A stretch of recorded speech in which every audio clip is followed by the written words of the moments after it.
jeclahay iminka inaad si fiican ila soo dhaweysaan xubin ka tirsan golaha dhexe ee organizationka aad wada garanaysaan ONLF.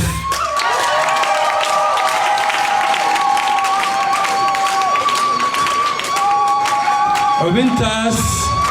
ومازنتين حبينتاس اوكي alright حبينتاس عن شيء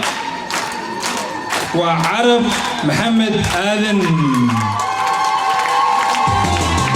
أقول لك يا وعلي مبادئ بديني بدي تشتري سيونتاي كنحسبني بقول يا حي زين جبني ما هكذا بالغا بسم الله السلام عليكم ورحمة الله وبركاته. مركز كوباد ربي سبحانه وتعالى بانو مازعرين يا مركز اللباد ولاليه سوق وقابية حفلة كوميونيتي جوبلان بانا يدنو مازعرين يا دمان كسوق بكلياشة مركز حكته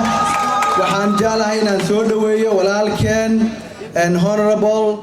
آذن بر الدعالة Mheshimiwa, welcome, karibu hapa ni nyumbani. Ona lafna Swahili kwa shawgada. Hapa ni nyumbani, welcome home. Inshallah ta'ala anigu waan soo koobaya waxaan garanayaa mikrofoonka iyo waqtigiisa sida loo farbadan yahay. Kaliya waxaan rabaa inaan dhowr qodob ka hadlo. Marka koobaad uu inaga mudan yahay walaalkeen aadan bare ducaale honorable aadan bare ducaale in sidan loo soo dhaweeyo mudane waxaan jeclahay inaan kuu sheego indhahaaga ku macallina jacaylka ay ummadda Soomaaliyeed ku qabaan hoolka waxaan u malaynayaa waa hoolasha ugu waaweyn ee lagu soo dhaweeyo mas'uuliyiinta intaas ka sokow waxaan jeclahay inaan qiro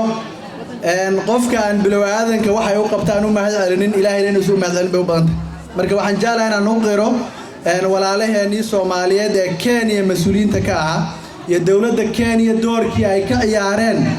nabadeynta geeska Afrika anu runtii ma dhahayo Soomaaliya kaliya geeska Afrika nabadeynteeda ayay qayb weyn ka qaateen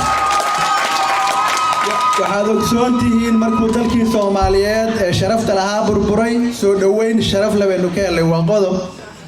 kadib waxaa la sameeyay meelo badan baa lagu soo wada hadlay carta salbalaan meelo far badan baa lagu soo wada hadlay waa lagu xallin kari waayay already Embagati ayaa saldhig u noqday in dawladda Soomaaliya iyadoo dawladda dib loogu celiyo wadankeedii marka waa mahad ballaaran weeye waxa weeye wayn ta'udu ni'matallahi la tuhsuha نعموين كإلهي إنه قال لذي بكمل أهيد ما كان النقص بنين ولا له إنه بحن أو جعنته إنه قبتين وإنه عاويان أن آيات كلنا وحي أهيد ولئن شكرتم لأزيدنكم ولئن كفرتم من عذاب لشديد نعم هذا إلهي هذا كل شكرنا ونوز زيادنا يا حدي إنه قالوننا وحوي ولئن عقاب يا سوما أن قضب ككلام ربنا نوجد بوحوي أرنت النبت جليدا Soomaaliya waan ka hadlay sida uga qayb qaadatay geeska Afrika waxaad ogsoontiin colaad aad u dheer oo factirsatay baa jirta oo ogtihiin oo taariikhi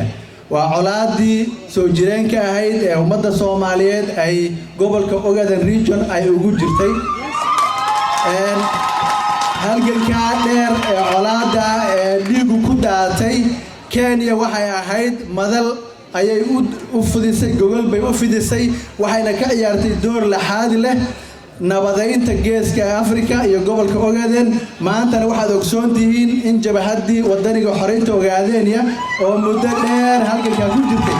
inay si nabadgelyo wadankeedu ku joogto insha Allah ta'ala la filayo iyadoo wiil naga dhiman dambe in insha Allah ta'ala rabitaanka shacabka ummadda Soomaaliyeed Ogaadeniya in insha Allah ta'ala helaan rabitaankooda marka waxaan jeclahay inaan walaalayaal u mahadnaqno